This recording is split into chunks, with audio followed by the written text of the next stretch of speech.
Institute દ્વારા આયોજિત online video લેક્ચરમાં તમારું ફરીવાર સ્વાગત છે। તો વિદ્યાર્થી મિત્રો, આપણે સ્વાધ્યાયના કેટલાક દાખલા ગણતા હતા। અહીંયા આપણે 34મા દાખલા તરફ પહોંચ્યા છીએ। આ દાખલો પરીક્ષા માટે મોસ્ટ આઈએમપી છે, થોડોક લાંબો છે, સમજવામાં થોડું ધ્યાન આપો। પહેલા આપણને રકમ શું આપેલી છે આપણે બરાબર વાંચી લઈએ। એક વેલ્ડિંગ કરવાનું બળતણ વાયુ છે, બે તત્વ ધરાવે છે। એક બળતણ કરવા અથવા વેલ્ડિંગ કરવાનું બળતણ વાયુ છે, કાર્બન અને હાઇડ્રોજન ધરાવે છે। તેમાં થોડા પ્રમાણમાં ઓક્સિજનની હાજરી બાળવાની છે। ઓક્સિજનને જો બાળીએ છીએ તો આપણને 3.38 ગ્રામ કાર્બન ડાયોક્સાઇડ મળે છે અને 0.690 ગ્રામ પાણી આપે છે। તો માત્ર તત્વ તો બે છે, કયા કયા છે? કાર્બન અને હાઇડ્રોજન। પણ ઓક્સિજનને બાળીએ છીએ તો આપણને કાર્બન ડાયોક્સાઇડ અને પાણી મળે છે, તથા બીજી કોઈ નિપજ આપણને મળતી નથી। આ વેલ્ડિંગ વાયુનું કદ આપણને આપેલું છે 10 લિટર, પણ અહીંયા એસટીપી એ માપન કરેલું છે। એસટીપી મતલબ સ્ટાન્ડર્ડ ટેમ્પરેચર એન્ડ પ્રેશર। એનું મૂલ્ય કેટલું લેવામાં આવે છે? 22.4। તમને કદાચ મનમાં એવો ક્વેશ્ચન થતો હોય કે સાહેબ 22.4 ક્યાંથી આવ્યું છે, તો મને મારા નંબર પર WhatsApp પૂછજો, હું તમને ફટાફટ એની કેલ્ક્યુલેશન કરી અને સમજાવીશ। S એટલે સ્ટાન્ડર્ડ, T એટલે ટેમ્પરેચર, P એટલે પ્રેશર। S નું ગુજરાતી થાય સ્ટાન્ડર્ડ નું પ્રમાણિત અવસ્થામાં તાપમાન અને દબાણ। ક્લિયર છે? એનું મૂલ્ય આપણે કેટલું નક્કી કરેલું છે? 22.4 અને વજન આપેલું છે 11.6 ગ્રામ। તો પ્રમાણ સૂચક સૂત્ર અહીંયા મોલર દર અને અણુ સૂત્ર શોધવાનું છે। તો આપણે જે અણુ સૂત્ર અને પ્રમાણ સૂચક સૂત્ર શોધવા માટેના 5 સ્ટેપ હતા ને, એને યાદ કરવાના છે, પણ ટકાવારી નથી આપેલી। તો આપણે 5 સ્ટેપ કયા કયા હતા? ટકાવારીને ગ્રામમાં ફેરવો, ગ્રામ પરથી મોલ શોધો, મોલને નાની સંખ્યા વડે ભાગો, પ્રમાણ સૂચક સૂત્ર નક્કી કરો, અણુ સૂત્ર નક્કી કરો।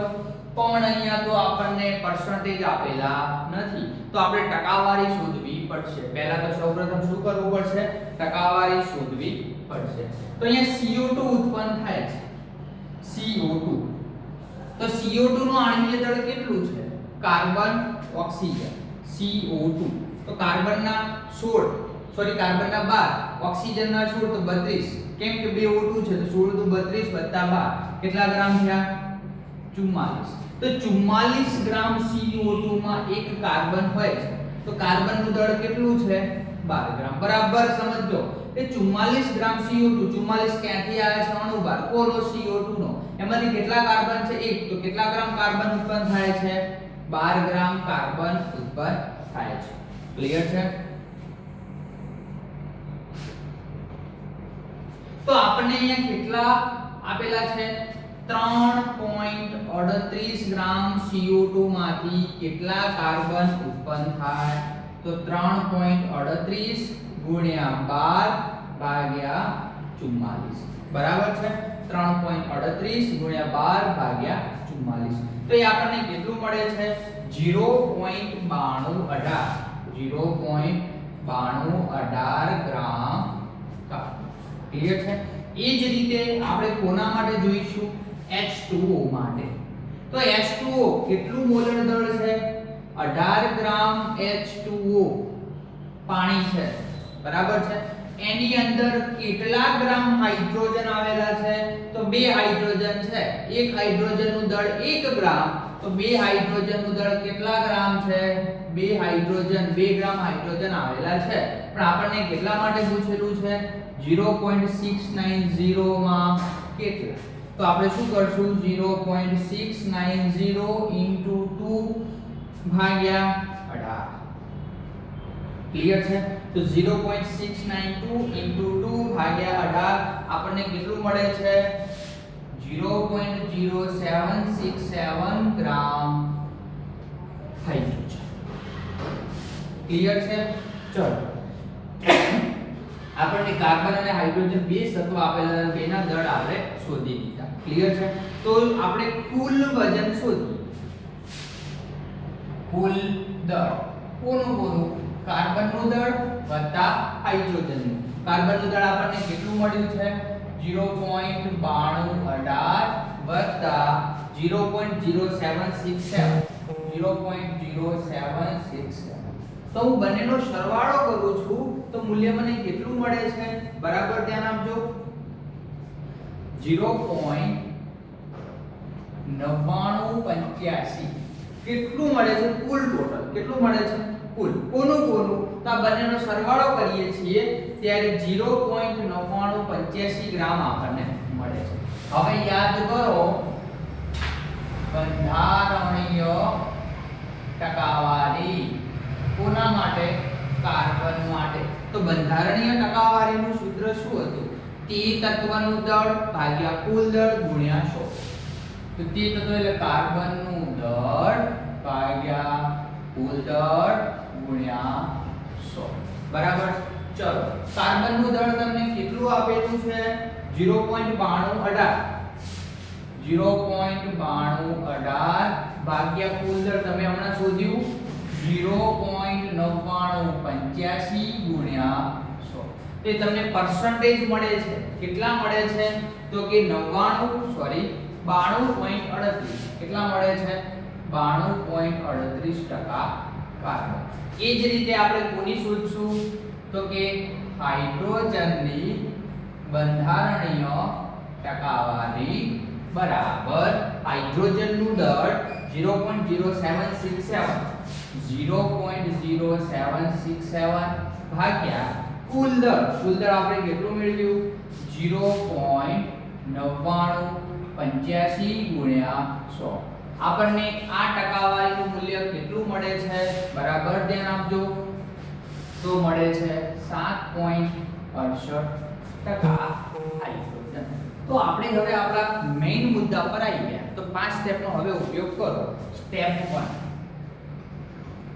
ટકાવારીને ગ્રામમાં ફેરવો તો ટકાવારીને ગ્રામમાં ફેરવશો તો હું ડાયરેક્ટ હવે લખતો નથી ડાયરેક્ટ કરું છું કે 92.38% કાર્બન બરાબર 92.38 ગ્રામ કાર્બન બીજું 7.68% કાર્બન બરાબર 7.68 ગ્રામ હાઇડ્રોજન ક્લિયર ચલો સ્ટેપ 2 શું હતો દરેક તત્વના મોલ શોધો તો કાર્બનના મોલ બરાબર શું કરવાનું છે વજન ભાગ્યા અણુભાર વજન આપણને કેટલું આપેલું છે 92.38 અણુભાર કાર્બનનો કેટલો થાય છે 12 તો 92.38 ભાગ્યા 12 ક્લિયર છે તો આ મૂલ્ય આપણને કેટલું મળે છે 7.69 મોલ સાથે સાથે હાઇડ્રોજનના મોલ બરાબર વજન ભાગ્યા અણુપાત વજન કેટલું આવેલું છે 7.68 હાઇડ્રોજનના મોલ બરાબર વજન ભાગ્યા અણુપાત કેટલો છે પરમાણુ જળવન બરાબર 7.68 ત્રીજું સ્ટેપ મોલને નાની સંખ્યા વડે ભાગો તો કાર્બન માટે શું થશે કાર્બનમાં 7.69 ભાગ્યા નાની સંખ્યા કઈ થશે 7.68 બરાબર 1 તો એ જ રીતે હાઇડ્રોજન માટે 7.68 બાય 7.68 બરાબર બંનેનું મૂલ્ય 1 1 મળે છે સ્ટેપ 4 તો પ્રમાણસૂચક સૂત્ર શું નક્કી થશે કાર્બન એ 1 છે હાઇડ્રોજન એ 1 છે તો પ્રમાણસૂચક સૂત્ર શું થશે CH માત્ર ને માત્ર શું થશે CH ક્લિયર છે બરાબર ધ્યાન આપો હવે હું થોડી બીજી ચર્ચા કરવા જઈ રહ્યો છું હવે આપણે આટલા સુધી પ્રમાણસૂચક સૂત્ર નક્કી કરી દીધું છે હવે આપણે બે બાબત નક્કી કરવાની છે મોલર દળ અને અણુ સૂત્ર પણ આપણને આપેલું છે આ વેલ્ડિંગ વાયુનું 10 લિટર કદ STP એ માપન કરેલ છે તો આટલું વજન દર્શાવે છે તો આપણે અણુ સૂત્ર નક્કી કરવાનું છે તો બરાબર ધ્યાન આપજો કે આ વેલ્ડિંગ કરવાનો નમૂનો 10 લિટર કદ ધરાવે છે STP એ માપન કરેલ છે શું માપન કરેલ છે STP એ માપન કરેલ છે તો STP એ મોલર દળ કેટલું આપણે શોધવાનું છે. તો બરાબર ધ્યાન આપજો. અહીંયા આપણને દળ આપેલું છે, કેટલા ગ્રામ આપેલું છે? 11.6 ગ્રામ. કેટલા આપેલું છે? 11.6 ગ્રામ. અને STP છે સ્ટાન્ડર્ડ ટેમ્પરેચર એન્ડ પ્રેશર, એટલે આપણે કેટલા મૂકવાના છે? 22.4 ભાગ્યા કેટલા લીટર છે? તો કેટલા લીટર છે? 10 લીટર. તો આપણે એટલે કેટલા મૂકશું? આપણે 10. તો 11.6 ગુણ્યા 22.4 ભાગ્યા 10 એ મૂલ્ય આપણને કેટલું મળે છે? 25.984 બરાબર 26 ગ્રામ. એપ્રોક્સિમેટલી 26 ગ્રામ આપણને શું મળી ગયું છે? મોલર દળ. હવે આપણે અણુ સૂત્ર નક્કી કરવાનું છે. તો લખું છું અણુ સૂત્ર બરાબર n ગુણ્યા પ્રમાણ સૂચક સૂત્ર. ચલો n શોધવાનો છે. n બરાબર આપણે શું કીધું હતું? તો તમને જે મોલર દળ આપેલું છે એ મોલર દળ ભાગ્યા તમે જે પ્રમાણ સૂચક સૂત્ર શોધ્યું છે એનું મોલર દળ. તો પ્રમાણ સૂચક સૂત્રનું મોલર દળ. ચાલો મોલર દળ તમે કેટલું મેળવ્યું છે? તો કે 26 ગ્રામ. પ્રમાણ સૂચક સૂત્રનું મોલર દળ, પ્રમાણ સૂચક સૂત્ર તમને શું મળે છે? C અને H. કાર્બનનું દળ 12 ગ્રામ, હાઇડ્રોજનનું દળ 1 ગ્રામ. ટોટલ કેટલું થાય છે? તે બરાબર ધ્યાન આપજો. તો આપણે શું કરશું નીચે? તે કોના બરાબર? n બરાબર. તો n બરાબર 2. કેટલા મળે છે? 13 દુ 26. તો આપણા સૂત્રમાં આપણે કિંમતો મૂકીએ કે અણુ સૂત્ર બરાબર n ગુણ્યા પ્રમાણ સૂચક સૂત્ર બરાબર ધ્યાન આપજો. n ની કિંમત કેટલી મળી છે? 2. પ્રમાણ સૂચક સૂત્ર શું હતું? CH. તો આપણું અણુ સૂત્ર શું બની જશે? C2H2. કારણ કે 2 વડે કાર્બનને ગુણો, 2 વડે હાઇડ્રોજનને ગુણો. ક્લિયર છે? શું બને છે? C2H2. તો સાથે સાથે આપણે આ દાખલો અહીંયા પૂરો કર્યો છે. થોડોક પરીક્ષા માટે મોસ્ટ આઈએમપી છે કારણ કે લાંબો દાખલો છે. ક્લિયર છે? બરાબર ધ્યાન આપજો. પહેલા આપણને ખબર છે કાર્બન ડાયોક્સાઇડ છે, કેટલું દળ છે? 44 ગ્રામ. એમાં કેટલા કાર્બન છે? 1 કાર્બન છે. તો આના માટે કેટલું આપણને આપેલું છે? તો બંનેનું આપણે વજન શોધ્યું, કુલ વજન શોધ્યું, બંધારણીય ટકાવારી શોધી અને પછી આપણે જે 5 સ્ટેપ હતા, સૌપ્રથમ દળને ટકાવારીને દળમાં કન્વર્ટ કરો, મોલ શોધો, મોલને નાની સંખ્યા વડે ભાગો, પ્રમાણ સૂચક સૂત્ર નક્કી કરો, અણુ સૂત્ર નક્કી કરો. તો આપણે દાખલો અહીંયા પૂરો કરીએ છીએ. બરાબર ક્લિયર છે? ફટાફટ લખી લેજો, પછી આપણે નેક્સ્ટ દાખલા તરફ જઈએ.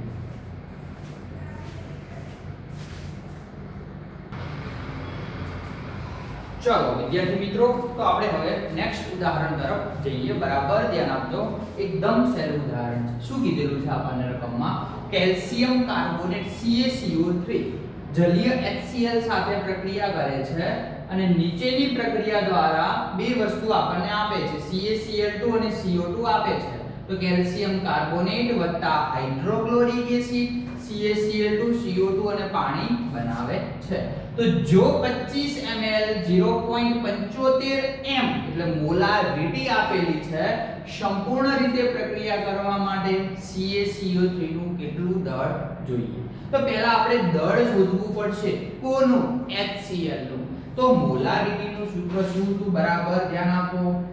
મોલારિટી બરાબર 1000 ગુણ્યા દ્રાવ્યનું વજન. પણ દ્રાવ્ય તરીકે કયો પદાર્થ લીધો છે આપણે અહીંયા? Hydrochloric acid. તો લખું છું HCl નું દળ કયા એકમમાં? ગ્રામમાં ભાગ્યા અણુભાર. કોનો? HCl નો અણુભાર ગુણ્યા દ્રાવણનું કદ. તો વિદ્યાર્થી મિત્રો બરાબર ધ્યાન આપજો. તમે ઘણી વખત અહીંયા દ્રાવ્યનું વજન લખો, દ્રાવકનું વજન લખો, દ્રાવણનું લખો. યાદ રાખવાનું છે દ્રાવ્યનું વજન લખવાનું છે. દ્રાવ્ય એટલે જે પદાર્થનું વજન દ્રાવણમાં ઓછું હોય છે એ તમારો દ્રાવ્ય બની જશે. ક્લિયર છે? ચલો આપણે આ સૂત્રની અંદર કિંમતો મૂકી. મોલારિટી આપણને આપેલી છે 0.75 બરાબર 1000 ગુણ્યા HCl નું દળ આપણે શોધવાનું છે. HCl નું દળ કયા એકમમાં? ગ્રામમાં આપણે શોધવાનું છે. HCl નો અણુભાર આપણને આપેલો છે, નહીં આપેલો હોય તો આપણે શોધી દેવાનો છે. ક્લોરીન નું પરમાણુ દળ 35.5 વત્તા 1 H નું 1 ગ્રામ તો 35.5 વત્તા 1 36.5 ગુણ્યા દ્રાવણનું કદ કેટલું ml આપેલું છે 25 ml. તો મારે આ HCl નું દળ શોધવું છે તો સૂત્રનો કરતા બનાવો. HCl નું દળ કયા એકમમાં ગ્રામમાં બરાબર 0.75 ગુણ્યા 36.5 ગુણ્યા 25 ભાગ્યા 1000 ભાગ્યા 1000. જો આનું સાદું રૂપ આપું તો મને મળે છે 0.6844 ગ્રામ HCl. બરાબર છે. હવે આપણી જે પ્રક્રિયા આપેલી છે ધ્યાનમાં લો. CaCO3 વત્તા 2 મોલ હાઇડ્રોક્લોરિક એસિડ શું બનાવે છે CaCl2 બનાવે છે. CO2 અને પાણી આપણને છૂટું પાડીને આપે છે. ચલો CaCO3 તો અહીંયા આપણે લખવાનું છે કે CaCO3 કેટલા મોલ છે 1 મોલ છે. આ કેટલા મોલ છે 2 મોલ છે. આ કેટલા મોલ છે 1 મોલ. ક્લિયર છે. તો આ CaCO3 છે એનો અણુભાર શોધવો હોય તો એ અણુભાર આપણને કેટલો મળે છે 100 ગ્રામ. કેટલો મળે છે 100 ગ્રામ પ્રતિ મોલ. બરાબર છે. બધાને શોધતા આવડે છે અણુભાર. Cl નું પરમાણુય દળ, કાર્બન નું પરમાણુય દળ 3 ગુણ્યા ઓક્સિજન નું પરમાણુય દળ આપણને કેટલું મળશે 100 ગ્રામ પ્રતિ મોલ.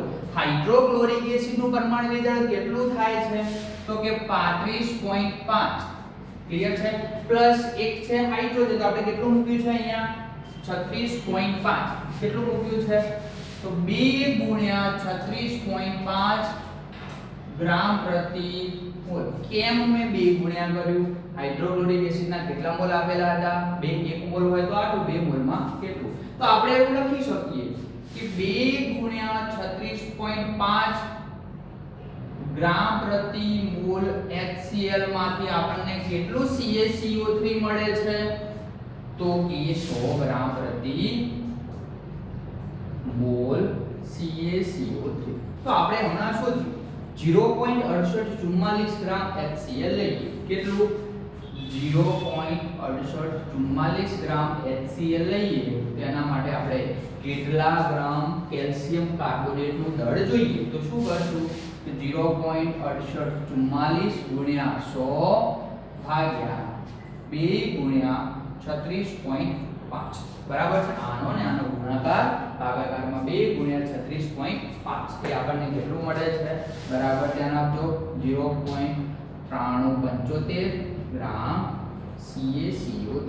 શું કીધું 0.9375 ગ્રામ CaCO3. ક્લિયર છે.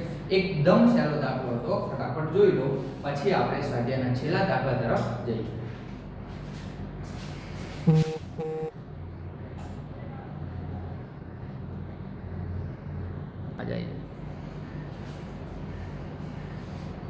ચલો વિદ્યાર્થી મિત્રો સ્વાધ્યાયનો આપણે છેલ્લો પ્રશ્ન જોઈએ. પ્રયોગશાળામાં MnO2 મેંગેનીઝ ડાયોક્સાઇડ. Mn એટલે મેંગેનીઝ, O2 એટલે ઓક્સાઇડ. મેંગેનીઝ 2 છે એટલે ડાય, મેંગેનીઝ ડાયોક્સાઇડ જલીય HCl સાથે પ્રક્રિયા કરી બનાવવામાં આવે છે. બરાબર છે. તો બંને વચ્ચે પ્રક્રિયા થાય છે MnCl2 બને છે. 5 ગ્રામ MnO2 સાથે HCl ના કેટલા ગ્રામ પ્રક્રિયા કરશે તો આપણે પ્રક્રિયા લખીશું.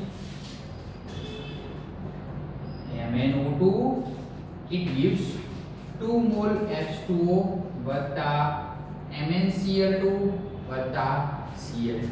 બરાબર ધ્યાન આપજો કે HCl નું દળ તમને આપેલું છે કેટલું છે 36.5 ગ્રામ. પણ મોલ શોધીએ તો કેટલા મોલ છે 4 મોલ. આના કેટલા મોલ છે 1 મોલ. તો આનું દળ કેટલું થશે 4 ગુણ્યા HCl નું કેટલું આપેલું છે 36.5. MnO2 નું કેટલા ગ્રામ આપેલું છે 87 ગ્રામ. તો આપણને 5 ગ્રામ માટે શોધવાનું કીધું છે. તો આપણે લખી શકીએ કે 87 સોરી આ બાજુ લખો ધ્યાન આપજો 87 ગ્રામ MnO2 માંથી આપણે કેટલા મોલ HCl મેળવી શકીએ છીએ તો કે 4 મોલ HCl એટલે કે 4 ગુણ્યા 36.5 ગ્રામ HCl મેળવી શકાય છે પણ આપણને શાના માટે શોધવાનું કીધું છે 5 ગ્રામ MnO2 માંથી કેટલું HCl મેળવી શકાય તો 5 ગુણ્યા 4 ગુણ્યા 36.5 ભાગ્યા 87 5 ગુણ્યા 4 ગુણ્યા 36.5 ભાગ્યા 87 તો વિદ્યાર્થી મિત્રો આનું તમે સાદું રૂપ આપો છો ત્યારે જવાબ મળે છે 8.40 ગ્રામ